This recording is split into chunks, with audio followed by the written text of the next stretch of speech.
Hey, Husker fans, welcome back to the Husker Big Red YouTube channel. It's game day. The Corn Huskers will be playing Northern Illinois tonight, and we are here to do a little pregame chat.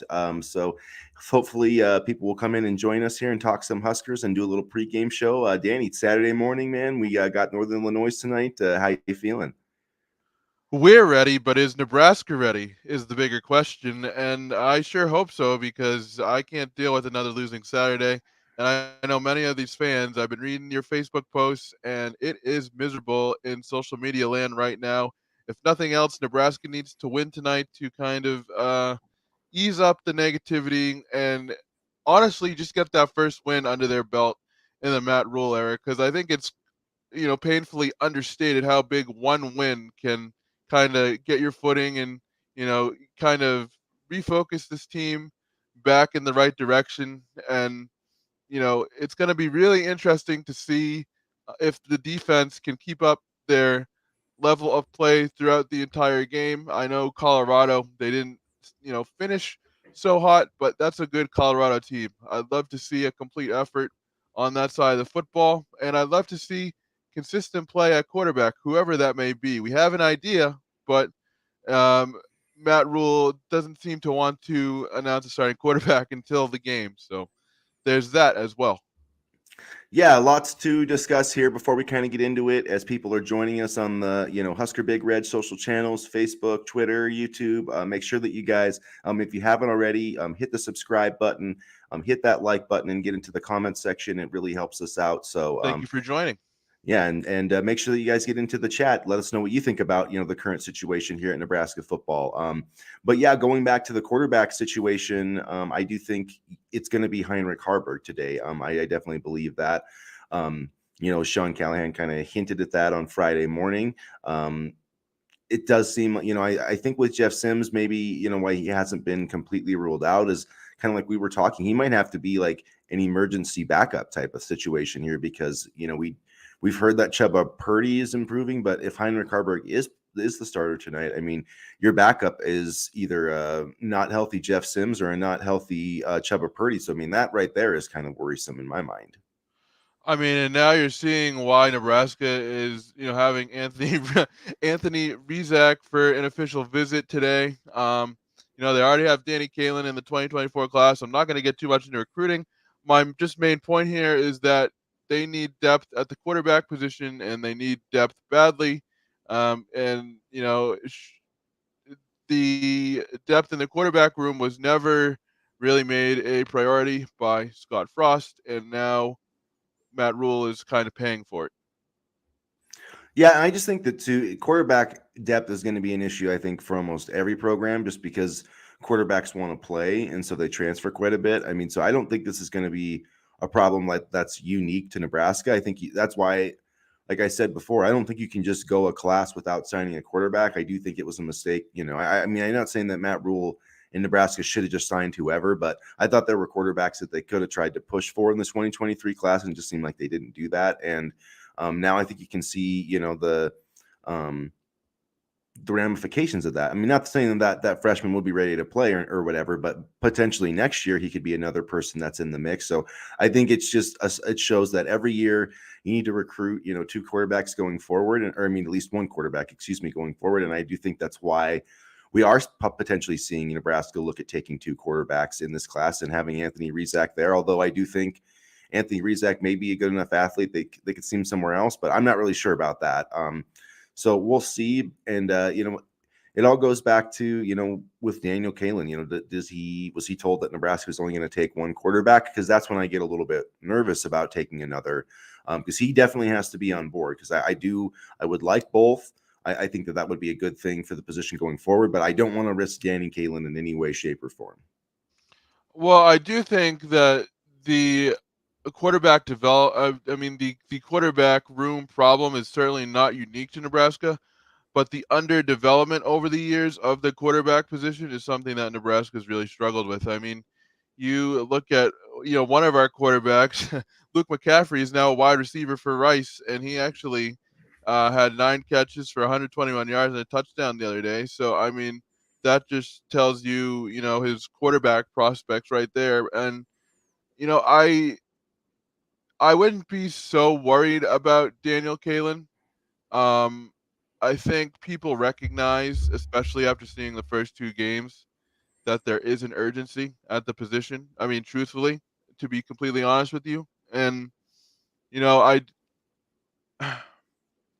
Daniel Kalen's also kind of struggled so far a little bit this year.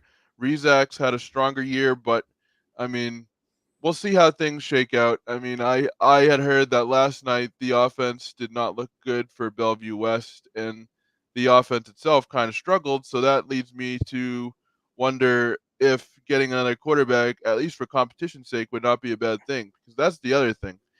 With Adrian Martinez and Scott Frost, there was no quarterback competition. It was Adrian Martinez until the wheels fell off.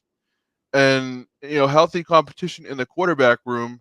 At this point, I just want good quarterback play. Whoever shakes out and is the top dog from the quarterback room and can throw the ball consistently and score points. I think at the end of the day, that's going to be the most important thing.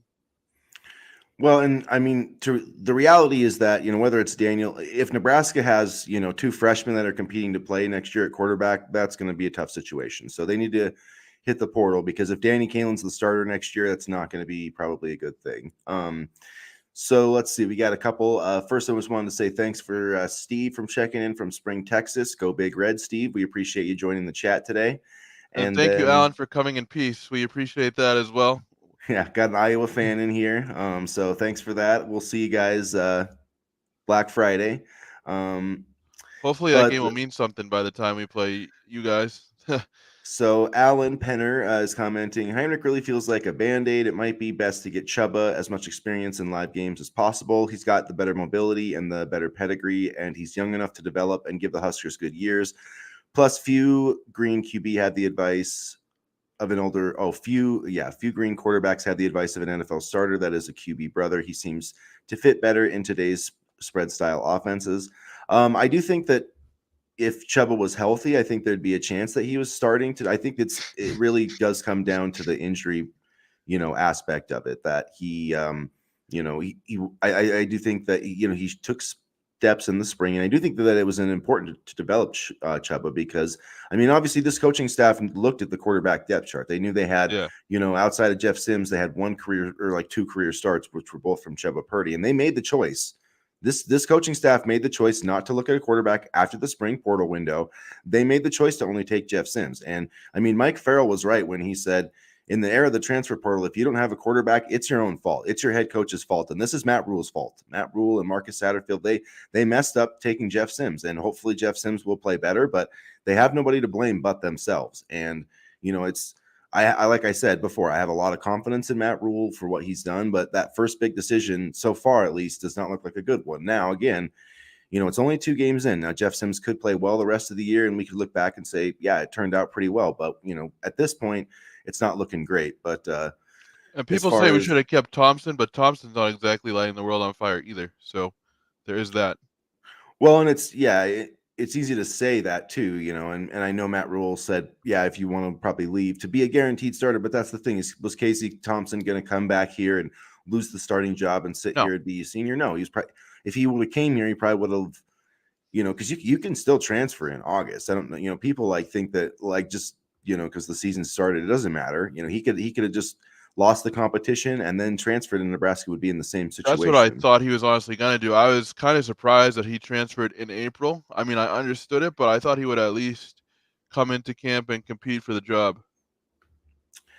Oop. Okay, so facts. I know you guys have been doom and gloom, but keep the faith. I feel Rule can turn this around. I think that he Yeah. can too. I think he's done a lot of good things. I mean, the run defense is top 10. The sacks are, tied for 11th. But yeah, that first, I'm just saying that the decision to take Jeff Sims right now is not looking great. And I mean, look, Scott Frost basically, screwed himself by investing so much in one quarterback, Adrian Martinez. I mean, it's a different situation, but so far it was a big risk and it hasn't worked out. Again, it goes back to the lack of development within the room itself. I mean, it's not a problem unique to Nebraska, but hitching your horse to one quarterback, so to speak, is not exactly the smartest thing. And Daryl is right. Well, he Daryl Casey here pointed out. We'll get back to Fox here yeah, in a sec.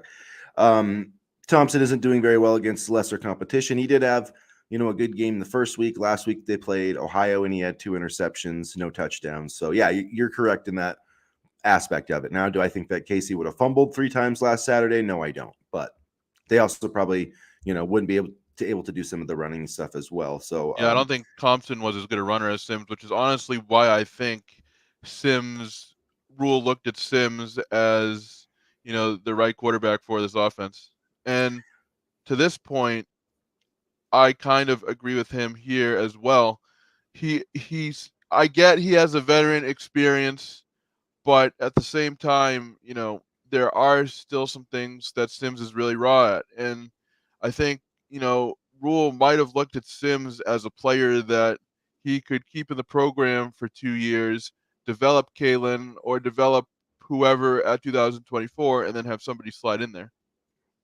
And yeah, in fact, do you think Matt Rule looked at Jeff Sims as a developmental project and not right out of the gate as a home run hit? No, I think that Jeff Sims has played like 3 years, so like this isn't it's not a project. You've already played college football for.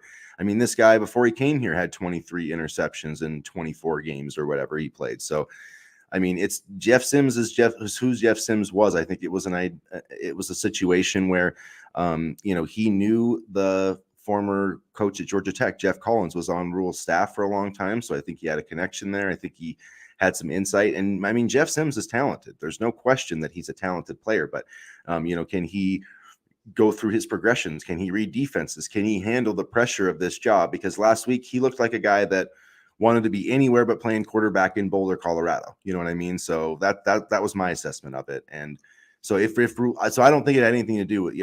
And if he was looking at him as a developmental guy, then that was a stupid mistake because Nebraska needed a starting quarterback, so they had to go in and get the best starter they could.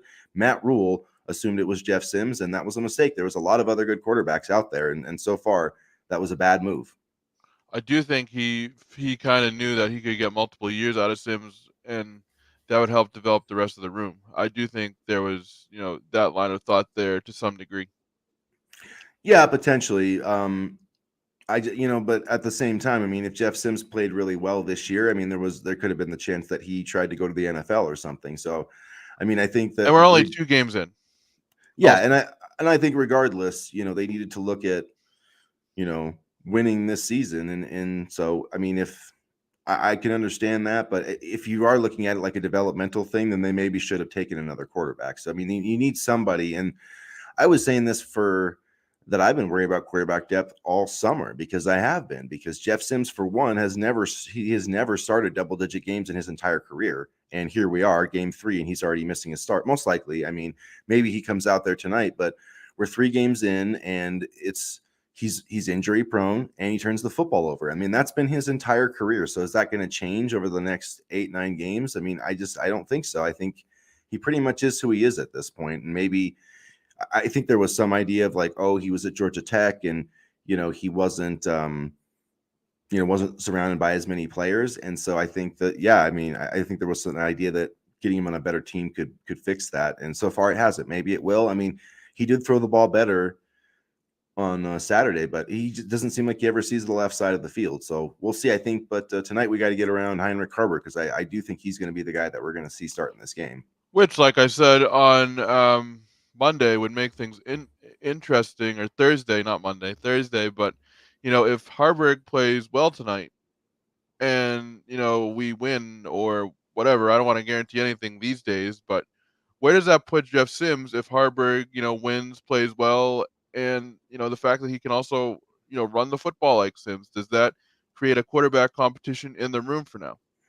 Oh, I definitely think so. I think part of this is I think if Jeff Sims had played spectacular these first 2 games, I think Nebraska would be, trying to push him to play more. I think that this is also kind of a chance for them to see what Heinrich Harburg can do, and not have it be a situation where they're benching Jeff Sims or trying to take, basically going to say, hey Jeff, we just don't quite think that you're ready. We're going to see what Heinrich can do. But if he plays well and the offense is getting first downs and things are working, I don't see why they wouldn't, potentially stick with him for another week because, regardless with Jeff Sims, whoever's going to be the quarterback, I think it's pretty clear. I mean, through 2 games, Nebraska's running about 60% of the time. So I don't think this is going to be an offense where the quarterback's going to drive the ship. It's going to be the running game. And frankly, it's going to be the quarterback needs to run the football in this offense, whether that's Harburg or Sims or whoever. So, And both of them can do that at the very least. I don't know if Thompson could do that as effectively as the other two.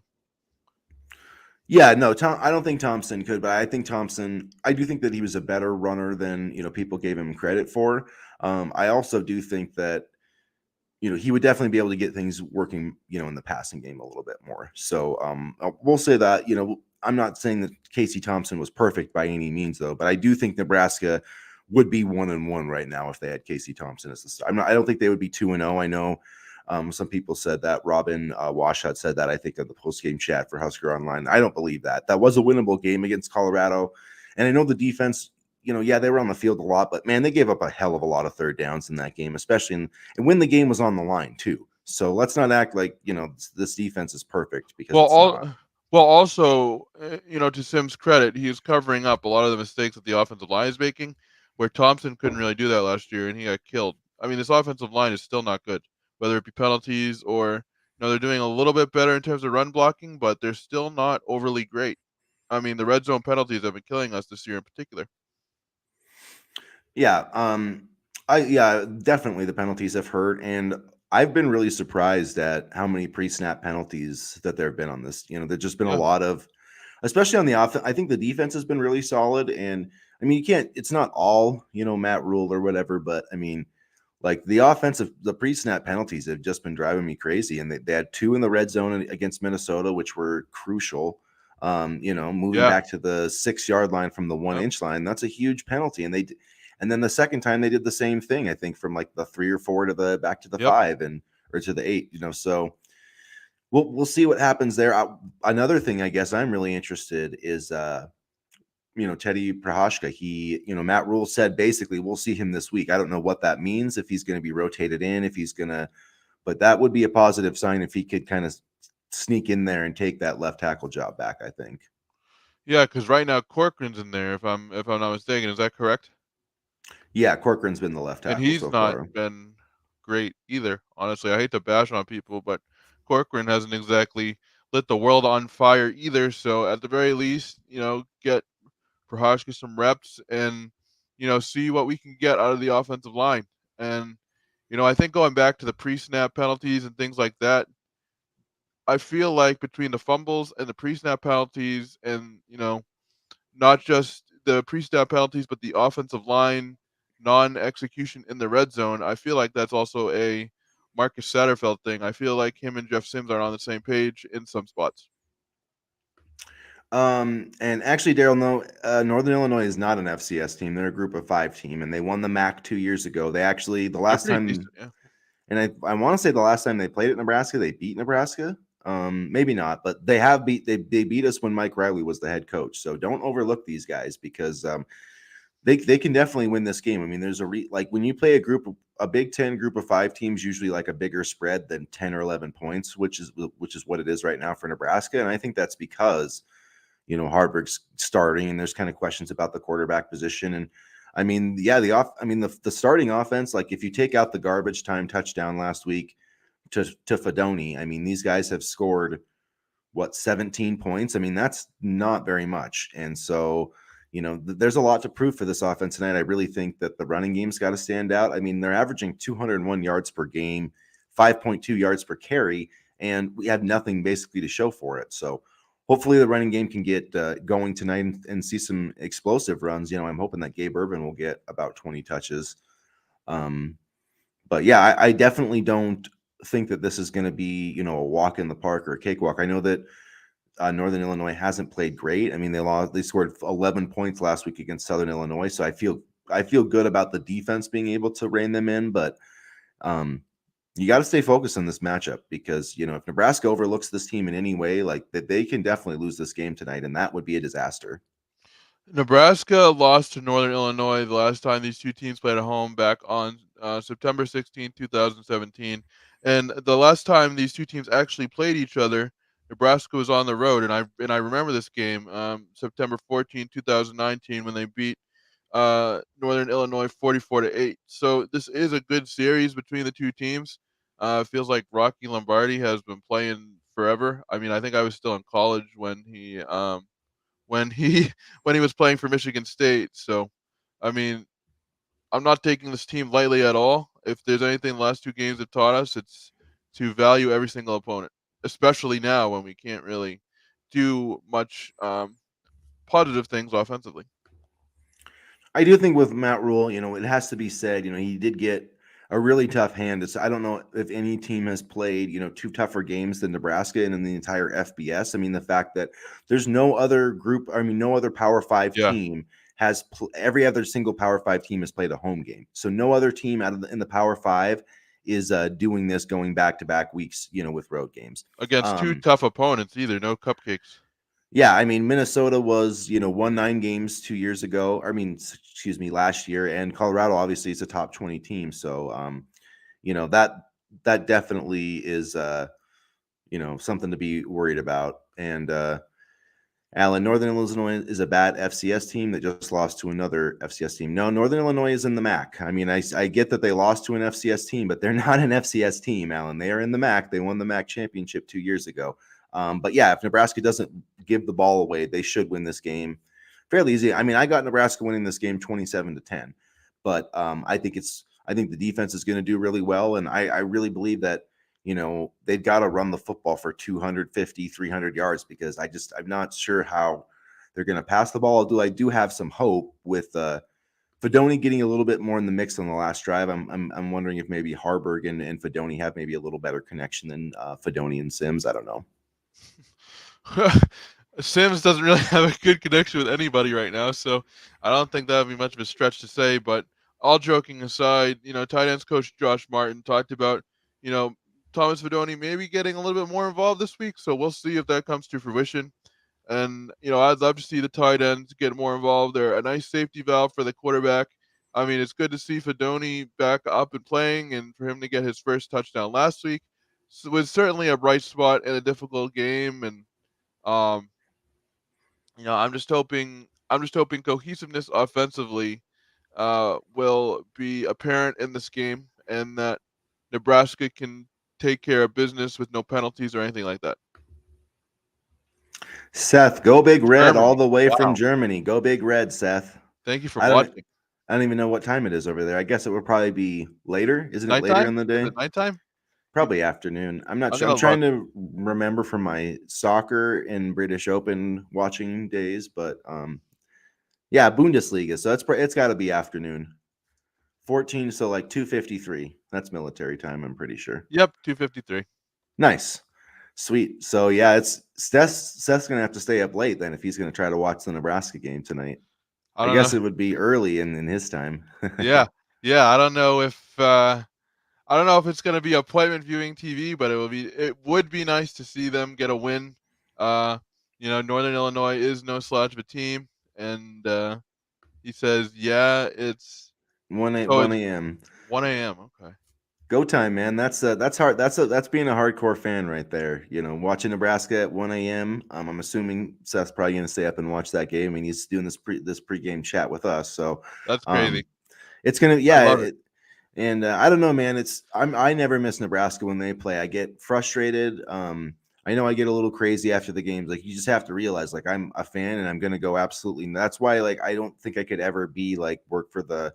I am a journalist. I am a sports editor for one of the bigger papers in the state that I live, but I don't think I could work for like the Journal Star, because I'd be like at the press conference being like, what the hell was that call on third down? Like there's a difference between being a fan and being a media person, and I'm like covering. I'm a fan right now, so like we're gonna have fun. I'm gonna have crazy, insane opinions some days after games, and you're just gonna have to. I don't care if you call me crazy. I'll admit that I'm being crazy, but my passion for this program will never waver, and I totally go on that streak where it's like Sunday, Monday, you never want to watch another game, and then by like Wednesday, you're like, yeah, we could win the Big Ten. I don't believe that this year, but I definitely think we can win this game, and I still think this team can get to a bowl My favorite is when after a loss, I make the mistake of messaging you if you want to do a game. post game show after the game. And, hey, you want to do the show? Nope, got other stuff to do. Alrighty. So let's see, Alan. Colorado may be a national title contender with two Heisman frontrunners, and y'all held them to 3 points in the first half. Minnesota was a 9-win team last year. It has an amazing defense. It's likely they are ranked soon. Two narrow losses in ranked play really isn't awful, as bad as the result is. Just soul crushing that two more games were won and then given back. Yeah, I do think that Allen, He the makes a Hawkeye really good fan, point.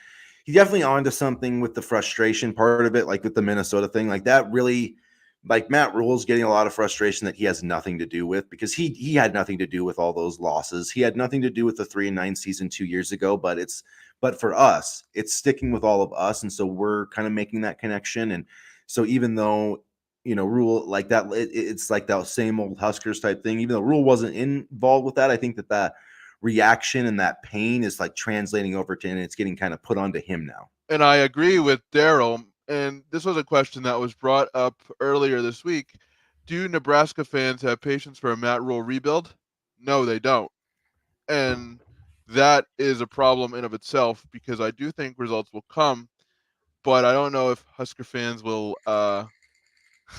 will allow the process to play out, so to speak. I mean, I do, I get that. I agree with the Rule thing, but also, I think that college football has changed from when college football is not the same as when he started at Temple and when he started at Baylor. There wasn't the transfer portal. So, I mean, it's to sit here and say like, oh, Matt Rule does it this way. Like, no, because he didn't even have that as an option before. So I think it's totally different. And I think that he has to adjust to that. And I think this first season, he's kind of acting like they don't want to be in the transfer portal. Like, dude, wake up. You need to wake up. And like the transfer portal is where this program needs to thrive. So, I mean, that out of all the things that's maybe concerning me the most, because, looking at this 2024 class, I mean, I do like this class, but I don't think there's a lot of guys that are going to come in here right away and contribute. So, I mean, if this team's going to get better, it is going to have to be from that development. But the depth part of it, I just don't think that you can have a super successful program without at least utilizing the transfer portal in some way, because this isn't Alabama and Georgia where they're signing 15 top 100 recruits a year. Nebraska has one in its class right now for 2024, so that's where I'm at with it. But I do think, the high school classes, go back to their development philosophy and just trying to develop these kids throughout the next couple years. I mean, I do think the transfer portal is a key piece of college football now, and despite what they say, I suspect that they will be more receptive to it, especially if you're looking for a quarterback. But at the same time, there is something to be said for developing high school kids, especially like you said with the transfer portal, developing high school kids right now is harder than ever. And if, Matt Rule and his coaching staff can do that and that leads to consistency, then I'm okay with that as well. I mean, I think he's looking more at a long term plan than a short term plan. That's not to say I don't think he should go on the transfer portal, but I do understand what Daryl is saying, and the reaction as to fans being impatient. Like he even said in his press conference, "This is what you're going to get with me." So I am a little bit. I'm not surprised at the reaction, but some fans need to hold their horses. Well, and I just it's I get what he's saying, but the thing is that he has, and I think, improved a lot of things. I mean, like this defense is a lot better than it was a year ago, and the fact that, I mean, Minnesota's a good running team. I mean, they ran for over almost 300 yards last week. I know they didn't play a great opponent, but I mean, same with Colorado. I guess they didn't have a great game against TCU, but still, I mean, I feel like this is a good defense, and I do think that the offensive line is playing better. I know it's not like world beating or whatever, but I mean, this team's averaging 200 yards a game against two Power 5 opponents. So I mean, like in today's world of college football, if you can run for 200 a game, that's pretty dang good. And I know part of it's coming from the quarterback too, but I think that first game, if you win that first game, obviously everything feels different. But yeah, I do think that Rule's made some good changes, but it is going to be tough for the fan base to wait, I guess, for that long. But I mean, we've been waiting; it's been misery the last 5 years, so we don't.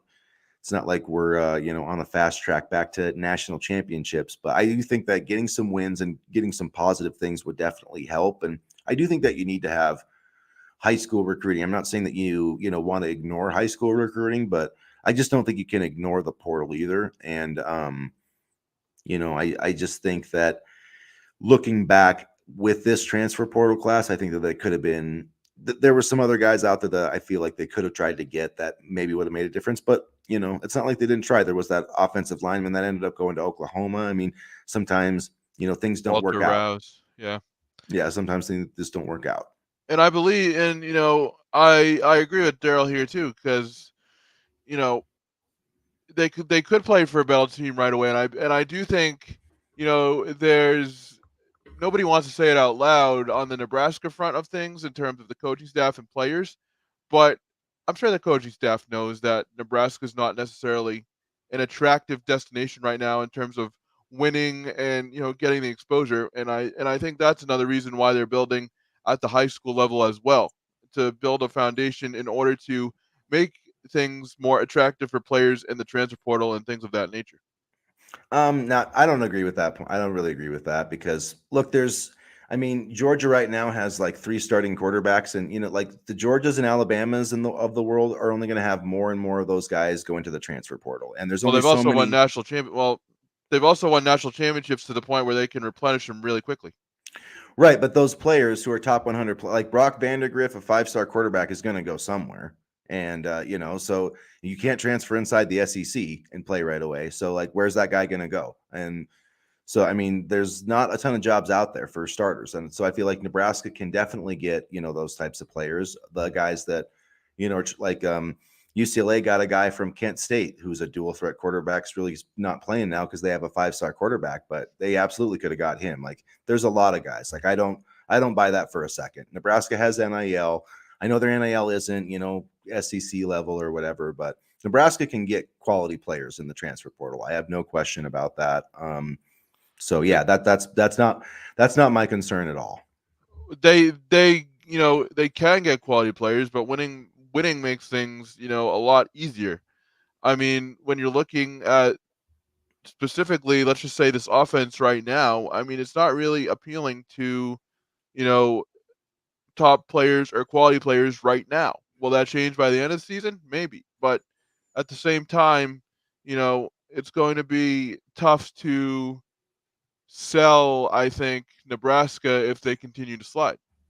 Like it's one thing, like, yeah, Nebraska can get quality players and get NIL, and they have NIL, or they have a program, the and things like that, but will players want to play here? That's the thing. Oh, I think players will want to play. Again, I don't think that's. I think Nebraska has a ton of things to sell that most programs don't. They have NIL. They have amazing facilities. They've got an exciting fan base. So yeah, I'm not worried about attracting talent in the transfer. I mean, if you look at Nebraska's still a big name. I mean, people would probably still rather go to Nebraska than like Missouri. And like there's just Nebraska still I think has a lot of advantages, and it's just flat out they just didn't do a very good job of they prioritized Jeff Sims because he had a. I mean, if you look at Matt Rule, he went with people that he trusted. He went with coaches that he knew. He went with, I mean, outside of Tony White, he went with coaches that he knew and he went with players that he knew. And so he took Jeff Sims because he watched him on Saturdays because Jeff Collins was his coach. And that's basically what it comes down to. And he was a dual threat quarterback. And at the end of the day, through two games, that looks like a mistake. And that was the biggest decision that he had to make going into the season is who's your quarterback going to be. And that was a mistake. And so, I mean, that's the reason that I have concerns about Matt Rule. Not necessarily that I think he's a bad coach or anything. It's just that's a pretty big mess up on your. It's like you go if you're an NFL head coach and you're the GM and your first big thing is signing a free agent quarterback, you better get that guy right or you're not going to have a job. So I mean, I don't think it's going to be that drastic for Matt Rule, but there's a lot of other good quarterbacks out there too, and it just they put a lot of faith in Jeff Sims, and there's nothing whatsoever in his career to warrant that. And this is an interesting point as well. I don't think by and large players pay attention on social media, but I do think that fans haven't been happy with quarterback play in, let's see, probably since Tommy Armstrong, I'm guessing, because after Armstrong was Martinez. Yeah, that's probably fair. I mean, So I just think that's college football. I mean, Georgia fans are ripping on Carson Beck when he doesn't have like enough touchdowns, and they're the number one team in the country. So, I mean, I think that that's just college football fans, whatever you do. I mean, there was a segment of Michigan fans that were upset with JJ McCarthy for Christ's sake last season. So I just think wherever you play in a major college football, you're going to have criticism. So like if a kid doesn't want to come here because he's worried that people are going to say mean things to him, I don't want him anyways because he's not going to be anything in this game. well, yeah, but I also would never ever coach Nebraska ever.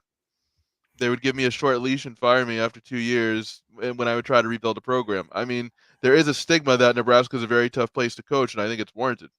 I mean, go ahead. Well, no, I mean, I think you're right, but I just think, and I've said this before, but successful people that, like the Jim Harbaughs of the world don't think like that. They know they're going to go somewhere and win, so, and that's how Matt Rule views it. And so that's why, like, I just don't buy that people don't want to come here because of the fan base is tough on them. And if somebody if there's a coach or a player that's like considering not going to a place because of the fans, then I don't want that guy because he's a mental midget. For sure, but I also think there is some truth to that. I mean, you look at some of the comments on our articles, like just this week, and it's like, wow, like it doesn't help that Nebraska is the only show in town either, and there's no other really pro sports. I mean, when we say that this team really is the only show in town, we're not joking, and that can be a good thing and a bad thing. And it's one of those things where when you're winning, it's great, and then when you're losing, it's absolutely awful. But right now, we're going through the latter, but hopefully, we can put things together and turn around soon. And I just think it's the long, period of suffering, that Nebraska. I mean, it's no Power Five program has a longer, streak of not making a bowl game or losing seasons. So there's just a lot of stuff that's kind of, you know, building up. I think, here for this current coaching staff and players. So Nebraska just needs to have a winning season, and they just need to have a positive season, and that starts tonight. I mean, it's not like the goals of this team are out the window. I mean, the goal was always to somehow, some way get 6 wins. I mean, that was my goal for this season. I never expected this Yeah. team to contend for the Big Ten West title or any of that crap. I mean, yeah, if Jeff Sims came out and played like an NFL quarterback, sure, but he hasn't. So, that's I felt like, yeah, if everything worked out, but it hasn't so far. But there's still a lot of winnable games on this schedule. The same that at the same time, like we said going into the season, I don't think there are any guaranteed wins. So you're going to have to be smart, run the football, play good defense, and do all of those things. So, Alan, don't feel too bad. Iowa averages 2-star recruits, and our QB recruiting is so pedestrian. We stuck with Petrus for 2 years, where we became the least productive QB in college football, and then did worse. But then what did you do? You went and got former third-team All Big Ten quarterback in Cade McNamara. You got Eric All, former All Big Ten performer in the transfer portal. You got a former top 100 recruit at wide receiver. I'm trying to Caleb Brown, I want to say his name is. So, I mean, yeah, Iowa had the absolute worst offense in all of college football, and they still got, and I'm not saying Cade McNamara is great, but he was a Big Ten champion. He was third team All Big Ten in 2021. So, if Iowa can recruit skill position players, then any team in the country should be able to do that. Year one, we're at game 3. Let's have this conversation again after the season's over. Yeah, I'm just saying. Like, I just, I know. It's a if you, tough line between frustration and patience, and those lines often don't mix well together.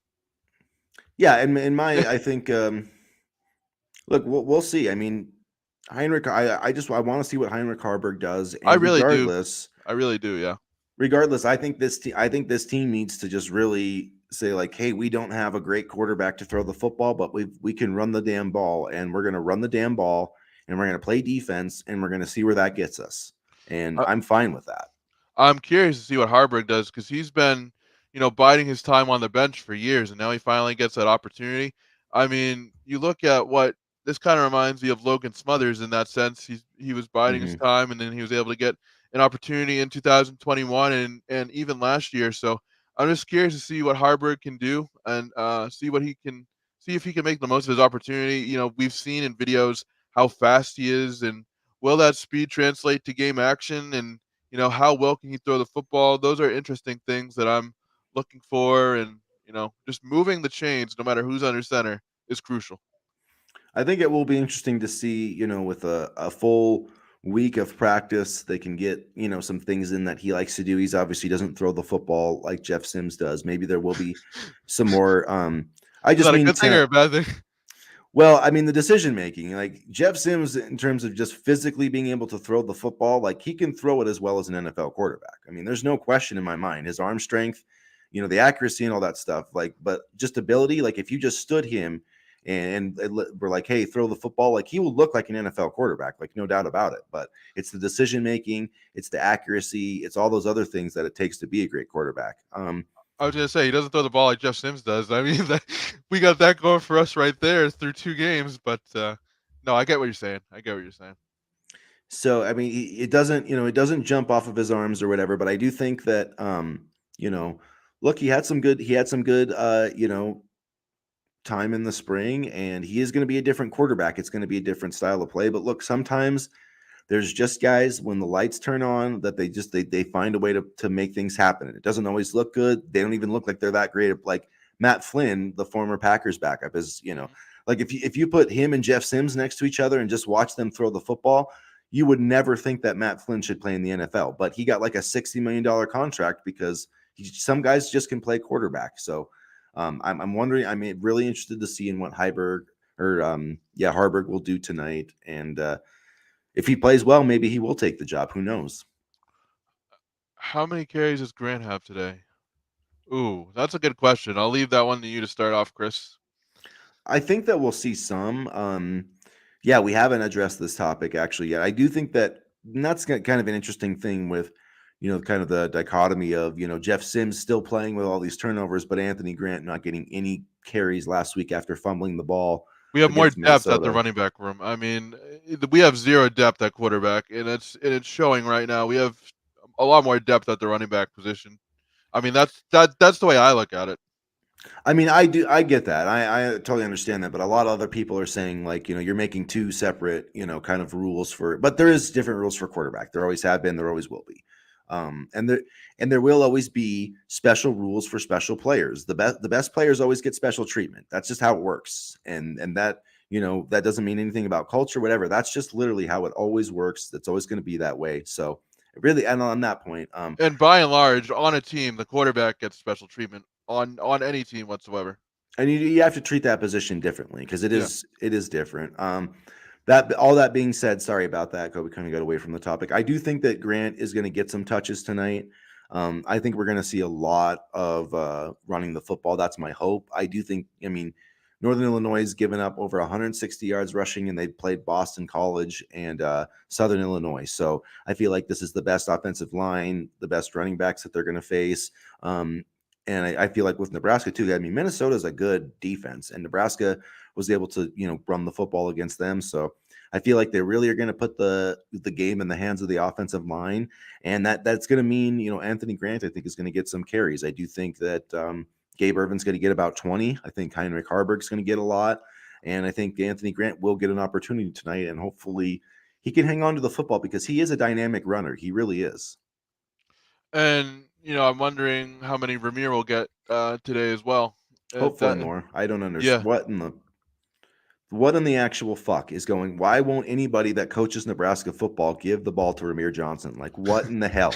It is a weird thing, isn't it? It's almost I like don't get they it. it's almost like they crossed him out of the game plan before it starts. But I mean, maybe it's maybe it's this interesting thing where there's a lack of in-game experience on the part of Johnson, but it's because nobody's played him, and so coaches don't trust him. I don't know, but he is a dynamic playmaker. He's also a very good pass catcher, which could be Harburg's best friend if he needs to make quick, easy throws to settle things down or get into a rhythm. So I'm hoping we see, honestly, more than Grant. I'm hoping we see a lot of Ramir tonight as well. Yeah, I've been really disappointed again with the lack of usage on Ramir's part.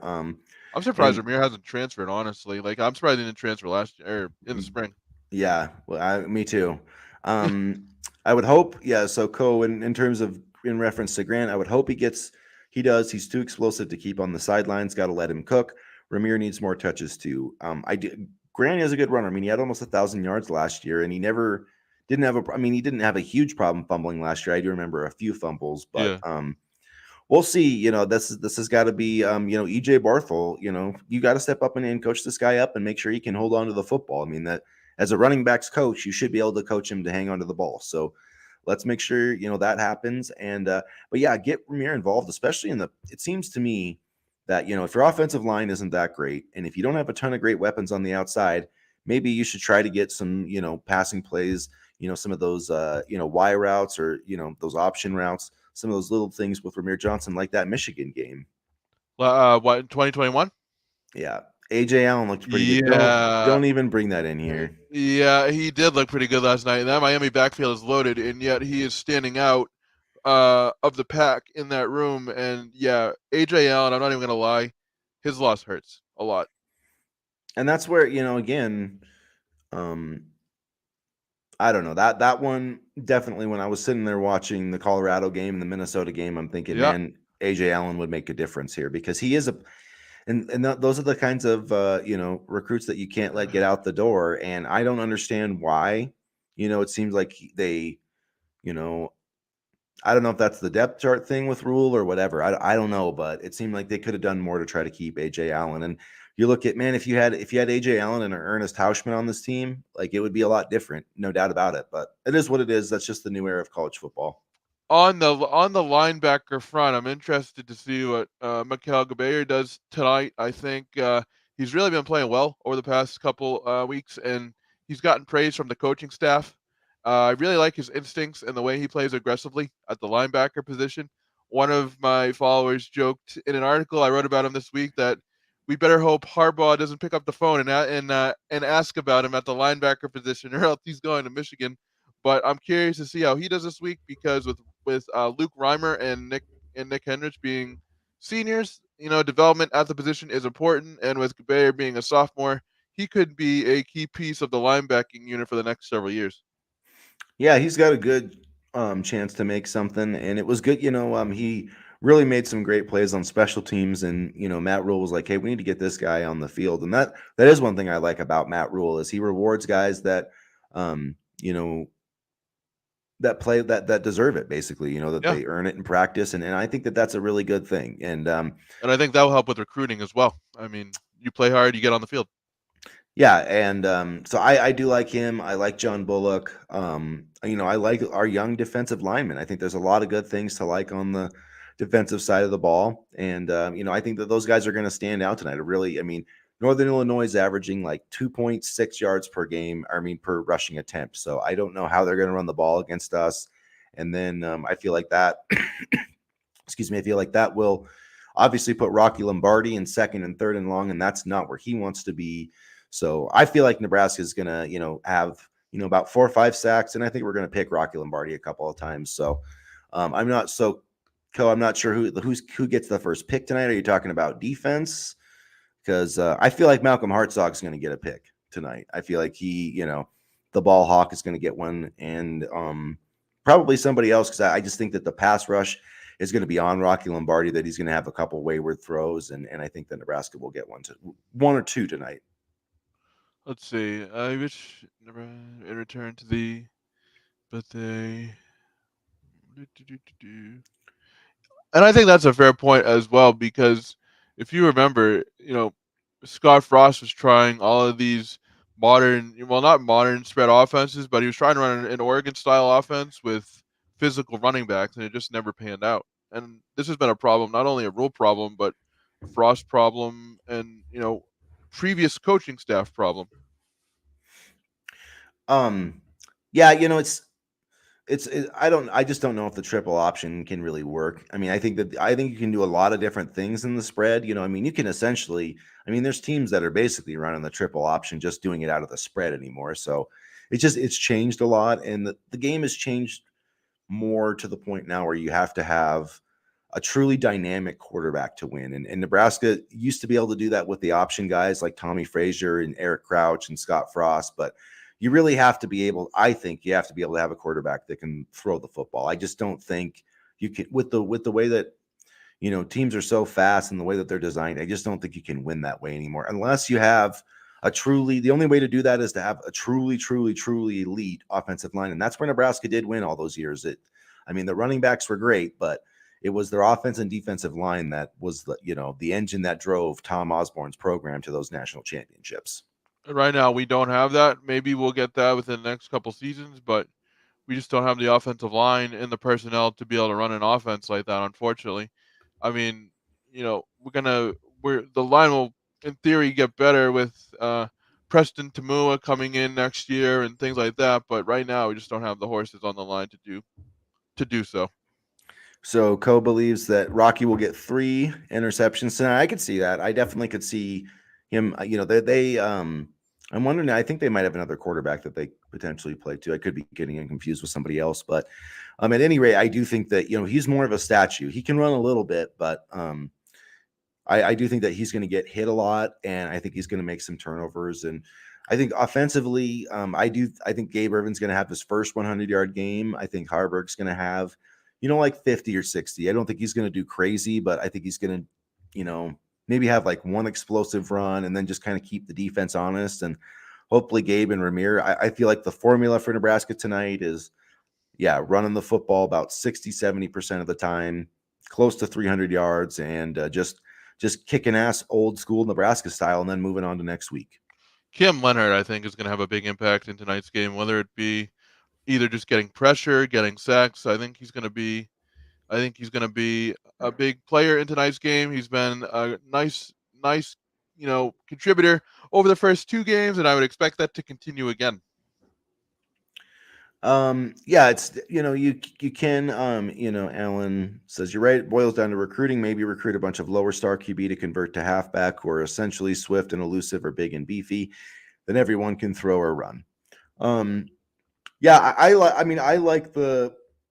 like the modern. I like a pro. I just think you need an offense that I think you need to be able to do the spread. I think you need to.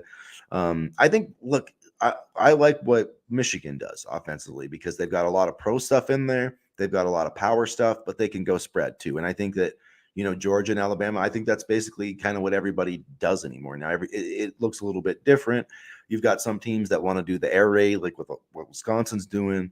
Michigan kind of likes to do a power spread. Georgia is kind of, I would say, a blend of both. Kind of more of a pro style type offense.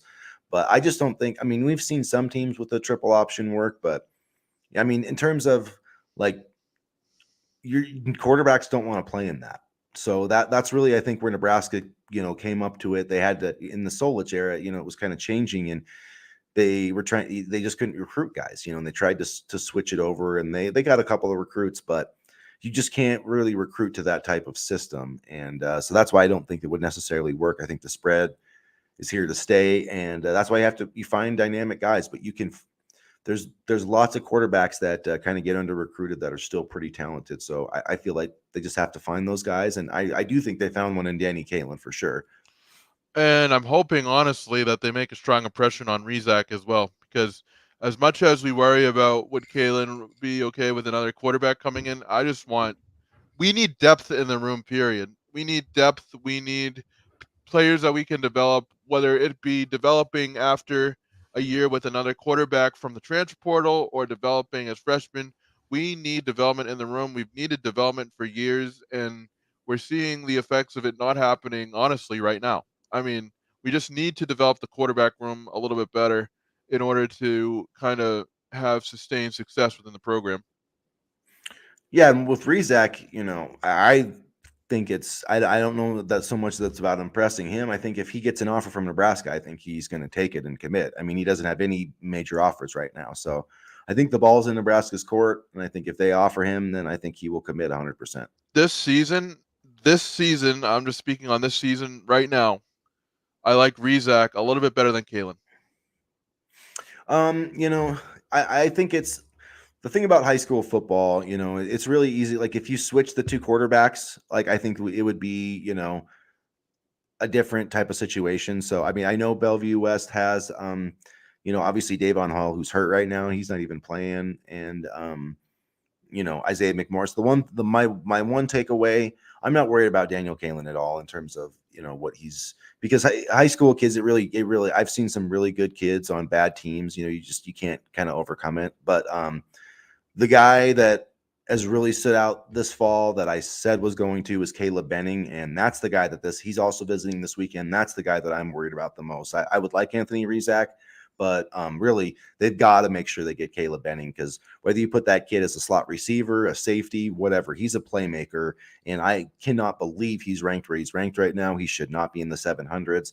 I think he's frankly, he might even be better than Davon Hall in terms of like overall impact. So I really hope that they're able to close out that recruitment, because that's one I'm really watching down the stretch. I'm worried about Carter Nelson staying committed. I mean, because he is on an absolute tear right now, and I think for what it's worth, I think he will, but you never know how teams are jumping in and saying, "Hey, Nebraska's 0-2.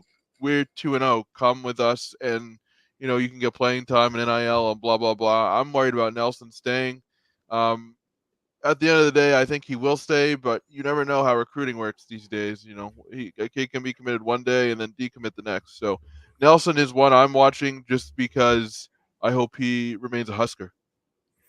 Yeah, I'm not too worried about him and Danny Kalen, because I think, look, they knew when they committed that this program had work to do, and I think that Matt Rule obviously sold them as being part of the rebuild. So I think I think they're probably going back, and it's kind of like what you were saying the other day, like, yeah, man, we need you, see how much we need you, like you're going to get a chance to play right away. So I'm not too concerned about those guys right now.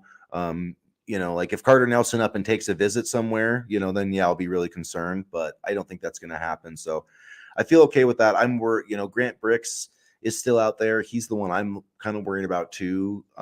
Obviously Brandon Baker's visiting this weekend, but I don't think Nebraska has much of a chance to, make an impact there. It looks like Texas is going to win that one.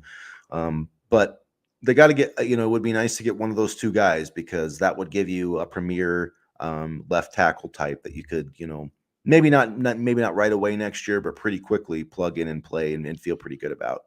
I'm kind of surprised by the pace of the Bricks recruitment. I mean, I thought he would make a decision by now. But I think me and you were writing articles at the end of August that he was making a decision soon, and yet here we are. We still don't know what's going on.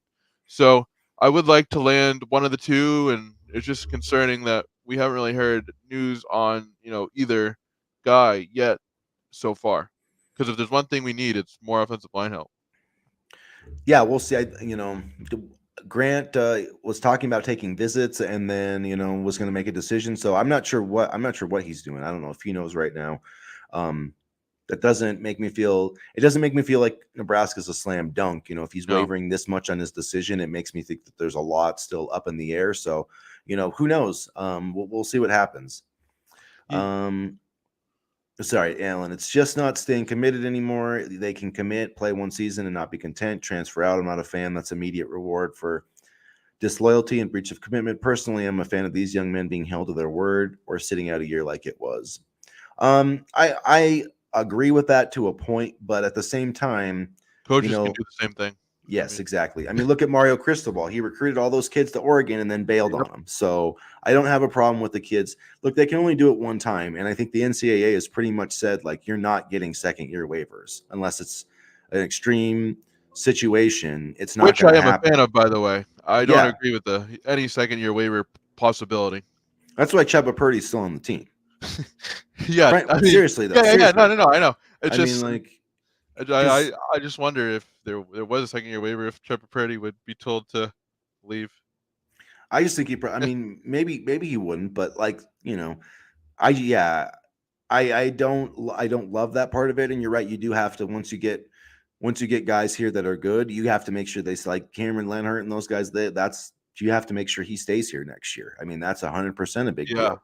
Uh-huh. Um, that's where your NIL needs to be good and legit. And because a lot of these schools are saying things, and they're making promises that they aren't keeping. So when you get a kid on campus that's good, you need to get him in an NIL deal and make sure he stays. And I think Nebraska's pretty good in that area. So I'm not that worried about those type of guys. I think there was just the AJ Allen thing. I think was a miscommunication or Yeah.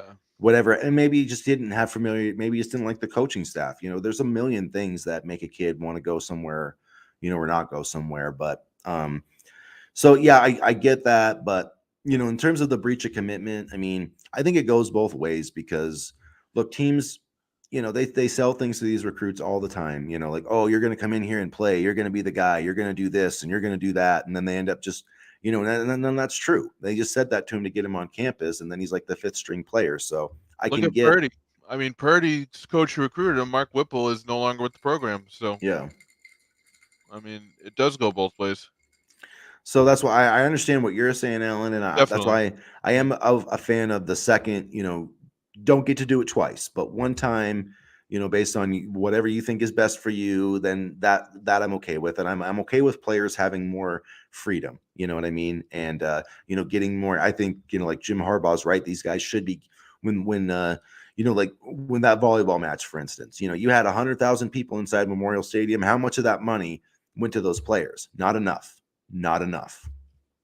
And not only was it broadcast in Nebraska, but it made national headlines, and it was a big thing for women's sports, and rightly so. And the players, like you said, didn't see enough of that money whatsoever. So, I do think players should definitely have more of a say in where the money goes. But I also get the point where, with the transfer portal and stuff like that, there are people against it. It's this big convoluted kind of web of you want players to be able to have say in what they do. You understand why they transfer so much, and you also sympathize with them because the coaches don't have loyalty either. So it's just a bunch of really hot issue topics just all coming together at once, and it's made for some tough decisions in collegiate athletics. Yeah, it definitely for sure. It's been a changing landscape. I think we're kind of hopefully getting settled into this point where everybody at least kind of knows the rules and follows the same rules. We're still kind of working through that, but at any rate, we've got a lot to. We've gone through a lot of topics here. We're going to start wrapping up. If you guys have any other comments or questions, make sure you throw them out here now. But I guess let's finish up. We have, the other day we went through our predictions. I'm still sticking with my prediction, 27-10 Huskers. Are you still thinking Northern Illinois is going to pull the upset, Danny, or how you feeling? What was the spread? 10? I think so. It was last I checked it was 11 for Nebraska. I want some of whoever. I want some of whoever made the spread. I want what he's having because I don't see this as 11 for Nebraska. I see this as a fairly close game. I mean, I will change my prediction in favor of Nebraska because I do feel a little bit better. Just looking at Northern Illinois throughout the week, I'll say 28-24 Nebraska. I have no Coast, confidence in this offense, so there we go. yeah, Coast says 2017 Nebraska. See, So so we're kind of thinking on the same lines. I don't. It's definitely not going to be 11. Please, if it's 11, I'll be thrilled. 27-10. Nebraska's winning this 27-10. They're going to cover the spread, and that's my prediction. You always drink the Kool-Aid, and I love you for it, but I don't see it tonight. I don't see it tonight. I just don't think Northern Illinois is very good. So Neither are we. but yeah, but I mean, Like, we are, but they beat Boston College and then they only scored 11 points against Southern Illinois. So, I mean, I think that, like, yeah, we're not very good, but I think we also played I think part of it is we played two really good teams. So I think that we're better than we've looked, especially in that yeah. call. I don't think Colorado was our best showing, when your quarterback fumbles the ball like Well, middle that's the school thing. I style. think we have the skill to be really good, but I just think the mental errors and the penalties are holding us back. And I think that's honestly what's again going to kill us tonight and make this a close game. That's why I really think I'm really hoping that they just say like we're just gonna smash mouth this to not like we're not gonna try to beat you like 50-10, but we're gonna be physical, run the ball, get some turnovers, and definitely I think multiple. I'm predicting that Nebraska wins the turnover battle, and I think that will help lead to some points. Hopefully, it's not that I think they're gonna move up and down the field, but No. it would not shock me. It would not shock me if Nebraska rushed for 300 yards tonight. I'll just say that. So with that, I think we're gonna wrap up here. But please make sure to subscribe to this YouTube channel. We're looking moneyline Northern Illinois. Okay, all right. So we're looking to continue to grow the channel. We appreciate all your support. Please make sure to like and subscribe. We'll be back with you. What are you thinking? Monday? Yeah, I think Probably. we'll do Monday, probably Monday. Especially if they lose. There's Yeah, well, definitely it'll be so late, so maybe we could do a post game chat, but we'll probably save our post game thoughts for Monday. Thoughts post game thoughts for Monday. if there is interest in a post game chat, I'll just do one because I know I just like to talk and give my instant raw reactions. So that would be a fun one for all you because you get to see me without Chris making sure I stay in line. So that might be a good one. We'll see how that goes, or if I end up doing one. But if not, we'll both see you on Monday, and hopefully we're talking about a win. And always, no matter what we say, no matter how frustrated we get, it's always go Big Red. Go Big Red.